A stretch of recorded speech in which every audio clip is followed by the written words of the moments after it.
Beberapa dari kalian mungkin salah satu penggemar dari konten-konten ini nih, atau konten ini, atau konten ini, dan beberapa konten edukasi lain tentunya. Salah satu kesamaan dari video-video tersebut adalah pesan yang terkandung di dalamnya, yang bersifat provokatif atau bercampur sedikit drama dan hal-hal kontroversial. Sebenarnya channel YouTube ini pun ya bisa dibilang sama aja gitu. Di mana gue terpaksa harus bikin beberapa jenis konten kayak gitu supaya banyak orang ngeklik atau nonton video gua. Jadi, di sini kita nggak bakal bahas ya, apakah fenomena itu adalah kebiasaan yang buruk atau yang salah atau enggak gitu. Tapi kita bakal bahas kenapa konten edukasi seolah harus dikaitkan dengan nilai-nilai kontroversial dan drama supaya bisa dapat penonton atau audiens. Pertama, yang harus kita sadari adalah kenyataan bahwa nilai-nilai edukasi dan ilmu pengetahuan itu sama sekali nggak ada dalam kesepakatan sosial masyarakat kita. Maksudnya kayak gini, masyarakat kita itu nggak mengharuskan atau mewajibkan seseorang untuk menjadi pintar. Dan masyarakat kita juga perlahan demi perlahan menormalisasikan kebodohan dengan beragam jenis pembelaan, baik dengan istilah kebebasan atau jalan hidup orang yang beda-beda dan lain-lain gitu. Jadi, orang yang berusaha mengedukasi dirinya itu ya dianggap bukan apa-apa sama masyarakat kita gitu ya, nggak spesial. Dan orang yang bodoh atau orang yang semaunya sendiri itu ya dianggap nggak apa-apa juga atau normal gitu. Dengan kata lain, nilai-nilai edukasi maupun ilmu pengetahuan itu bukan komoditi utama kebutuhan sosial kita. Dan itulah yang menjadi alasan kenapa konten-konten edukasi harus merelakan nilainya tercampur dengan hal-hal yang lebih digemari masyarakat. Contohnya ya kayak drama, tema kontroversi, komedi, legenda, mitos, dan lain-lain. Karena masyarakat kita ya jauh lebih menggemari atau menyukai hal-hal kayak gitu. Kita bakal bahas dampak dari kombinasi itu nanti. Pertama, kita bahas dulu alasan kenapa nilai edukasi dan ilmu pengetahuan nggak menjadi kebutuhan primer atau kebutuhan mendasar masyarakat kita. Dalam kehidupan masyarakat tradisional seperti era nomaden yang berpindah-pindah, maupun masyarakat sedenter yang mulai menetap dan membangun peradaban, dasar kebutuhan manusia memang bukanlah edukasi atau ilmu pengetahuan. Kebutuhan mereka hanya untuk bertahan hidup dan melanggengkan spesies, entah itu dengan berburu, bercocok tanam, dan lain-lain. Jadi, dasar ilmu pengetahuan yang berkembang sejak saat itu hingga hari ini pun sebenarnya melingkupi tata cara untuk bisa mempertahankan kehidupan dengan baik dan maksimal. Bukan tentang aktualisasi diri, mengontrol kesadaran, berpikir kritis, mengendalikan emosi, menjadi bijak, dan lain-lain. Karena semua itu cuma tema-tema sampingan atau pinggiran untuk meminimalisir terjadinya konflik dalam kehidupan manusia. Jadi, ya wajar aja kalau ilmu pengetahuan yang sifatnya mengajarkan manusia tentang cara hidup yang baik, itu ya bisa dibilang nggak laku gitu. Karena dalam kesadaran masing-masing orang itu udah tertanam kalau kehidupan yang baik itu ya yang bisa makan enak, melakukan reproduksi, dan lain-lain.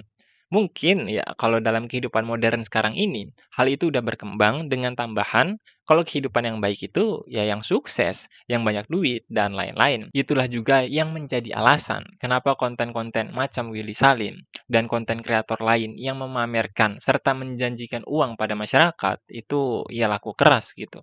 Lantas, apa keterkaitan semua itu dengan drama dan kontroversi yang digemari oleh kebanyakan orang? Sebenarnya ya rumusnya sama aja ya, nggak jauh beda gitu. Tinggal kita tarik aja kebiasaan atau sifat mendasar masyarakat tradisional zaman dulu yang sama percis atau masih dilakukan oleh masyarakat zaman sekarang. Kebiasaan untuk bergosip adalah sarana pertukaran informasi yang sejak zaman dahulu sudah sering dilakukan oleh manusia. Itulah kenapa kita suka sama hal-hal kontroversial. Kemudian, rasa penasaran untuk mengetahui sebuah kisah dan permasalahan juga merupakan bagian tak terpisahkan dan sudah sangat amat melekat dalam diri manusia, yang pada akhirnya bikin kita menggemari sebuah drama, mitos, legenda, dan lain-lain. Semua itu adalah dorongan alami dalam diri kita yang menghasilkan hormon seperti oksitoksin hingga kita tertarik atau kecanduan sama kebiasaan itu. Fenomena tersebut juga didorong oleh sifat alami untuk menjadi lebih baik dari orang lain atau menjadi lebih baik dari suku lain. Hingga akhirnya manusia bersifat agresif dengan perilakunya. Bedanya mungkin zaman sekarang nih, agresivitas itu kebanyakan disalurkan di sosial media. Dari semua sifat dan kebiasaan mendasar manusia itu, nggak ada satu pun yang mengharuskan manusia memahami hidupnya atau memikirkan sistem kehidupan terbaik yang harus dijalanin itu kayak gimana. Baik secara individual maupun dalam kehidupan sosial. Bahasa gampangnya, ilmu pengetahuan tentang cara yang baik buat jalanin hidup itu yang nggak ada di dalam setelan pabrik kita. Itulah kenapa selama beberapa abad terakhir ini, manusia saling meributkan ideologi, pandangan hidup, dan lain-lain. Hal tersebut jugalah yang pada akhirnya menyebabkan kapitalisme menang atau masih berjaya sampai hari ini. Karena manusia nggak peduli nilai-nilai lain gitu. Selama mereka bisa dapat uang, bisa makan enak, atau bisa belanja apapun yang mereka mau. Dan satu-satunya ideologi atau jalan hidup yang sejalan dengan human nature atau sifat alami manusia, ya kapitalisme itu. Yang kuat ya yang berkuasa, yang lemah ya terasingkan. Kembali ke topik utama pembahasan kita.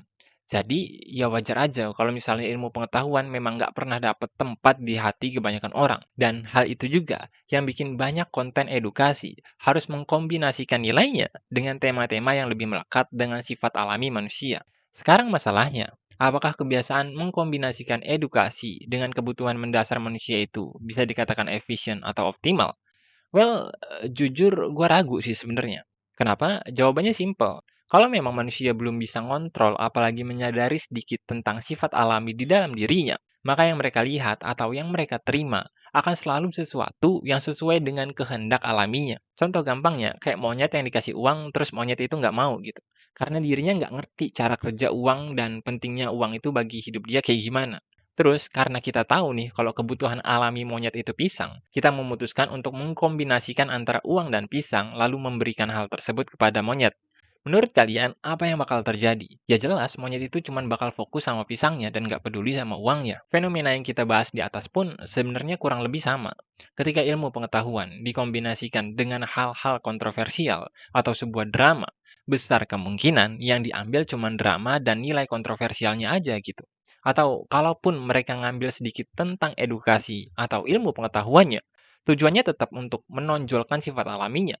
Hasilnya, ya ilmu pengetahuan cuman buat gaya-gayaan atau meninggikan status sosialnya, buat nyari uang, buat nipu orang, buat nyari validasi, dan lain-lain. Itu sama aja kayak monyet tadi, nerima pisang dan juga nerima uangnya nih, tapi uang itu dipakai buat beli pisang lagi. Kan sama aja bohong. Di sisi lain, manusia itu nggak bisa lihat antara ke kiri dan ke kanan secara bersamaan ya. Artinya, dua nilai yang dikombinasikan itu, salah satunya pasti lebih dominan. Dan sangat disayangkan, yang lebih dominan justru kebanyakan drama dan nilai-nilai kontroversialnya. Tapi ya mungkin ya untuk sebagai tahap awal yang gak ada salahnya sama semua itu. Dan gua pun pada faktanya ngelakuin hal yang sama dengan beberapa video gua yang udah gua upload. Karena mungkin perubahan itu nggak bisa secara instan langsung terjadi, tapi pelan-pelan menyusupi kesadaran masing-masing orang. Jadi ya mungkin ini mungkin ya, mendingan disalahpahami untuk sementara waktu dibanding seseorang menolak atau nggak mau tahu untuk selamanya. Karena mereka yang salah paham mungkin bisa nemu kebenaran atau kebijaksanaan nantinya. Sedangkan orang-orang yang menolak untuk tahu atau bahkan nggak mau tahu sama sekali, justru kemungkinan bisa semakin menjadi liar dan hanya hidup didorong oleh hasrat alami mereka. Gue berharap banget bagi siapapun kalian yang nonton video ini nih, jadi sedikit lebih paham tentang diri kita sebagai manusia itu apa gitu. Dengan beragam jenis sifat alami di dalamnya, yang kadang gagal kita kontrol dan justru seringkali mengontrol diri kita. Dan gue berharap juga, meskipun video ini nantinya disalahpahami atau keluar dari konteksnya mungkin, kita tetap sadar kalau ilmu pengetahuan dan edukasi dalam hidup kita itu ya sangat amat penting gitu. Jadi jangan pernah berhenti buat belajar atau ngerasa diri kita cukup.